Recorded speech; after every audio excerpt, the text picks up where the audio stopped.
Now the other side, well, this side I should say, there is a fortification called Claudia, which complemented the other two fortifications. We've got the one at the top there, where I've just been to, and this one here. So once you've seen Ehrenberg Castle, been up to Schlosskopf up there, and crossed this bridge, the Highliner 179, it's time to see Fort Claudia.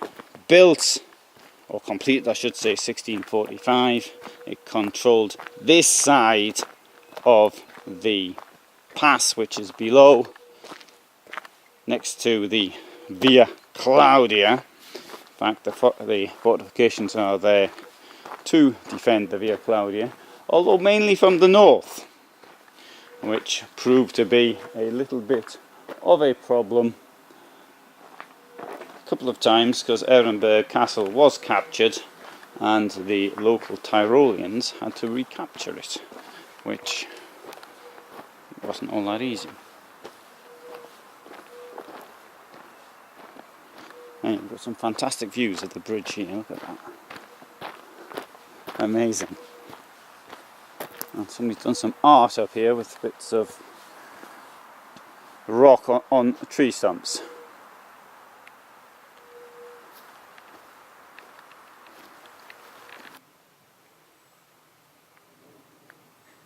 So it says it's 1/4 up here.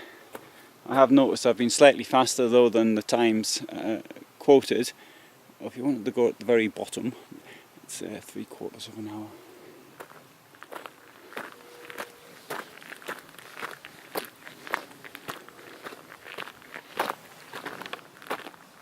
Well, that was the quickest 15 minutes in my life.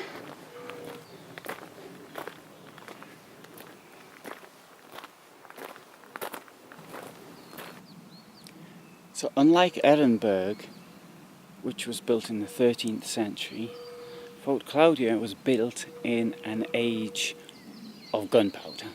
So 1645, so technology is different and the fortress must serve a different purpose.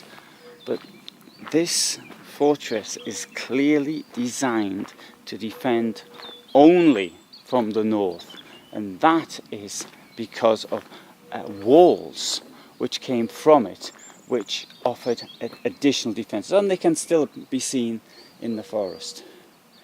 There we go, there's the lady who's named after Claudia de' Medici, Princess of Austria, and she was born the 4th of June in Florence and died 20th December 1648 in Innsbruck. Doesn't got a date of her birth there.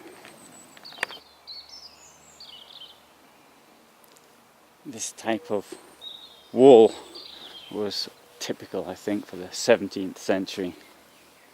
With gun positions could be mounted on them. But you see, it's nowhere near as high as Ehrenberg. Obviously it's a ruin. It's a ruin which has been somewhat saved though, because work has been done on it, work was done on it from 1999 to 2007 to restore it as much as possible.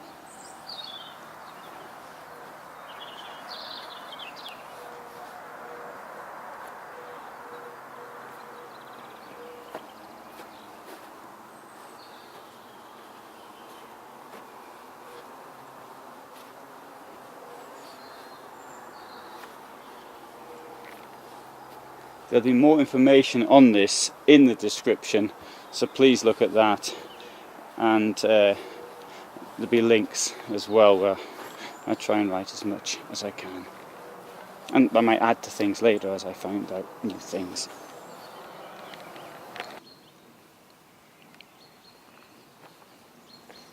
An interesting point put forward is that Tyrol didn't have a great deal of resources. Obviously, to build these castles, that cost a huge amount of cash. Part of it was done, of course, by forced labour. There was indentured labour, or there was, which people could be actually paid for. There was also slave labour, slave labour is quite the correct way of putting this, and there were criminals who had been sentenced. So that clearly had part of it as well. But the idea was that people who had to see that there were some kind of military defences being made, because that was the way of forcing them to do military service. Obviously military service is never very popular. It certainly wasn't popular in an age where people had already to work very long hours in the fields to ensure they had enough crops to survive the winter. Going off fighting wars that had nothing to do with them really wasn't particularly popular.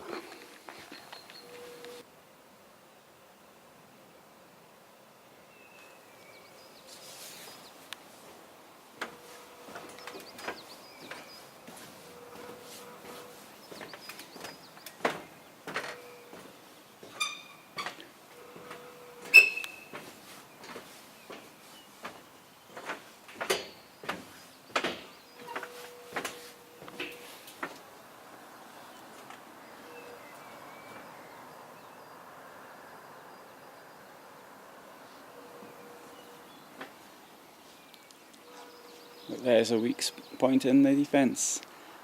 If an enemy could get up there, I don't know what it's like from the other side, maybe it'd be very difficult. But that would look down on the fort. I think when they built this, they considered this to be weaker than Ehrenberg. And clearly the Schlosskopf up there was built to be higher than Ehrenberg. And that was built later. That was the top, the last line of defence in a way. Thing is, it's so high up that if an enemy did actually control the valley below, there wouldn't be a great deal that they could do from up there, I would have thought. I like to put that over as a theory. Is it too far up to control the valley? What do you think? Goes a bit against their military doctrine, of course. The British military doctrine is to capture the high ground, whereas American military doctrine was to capture the roads.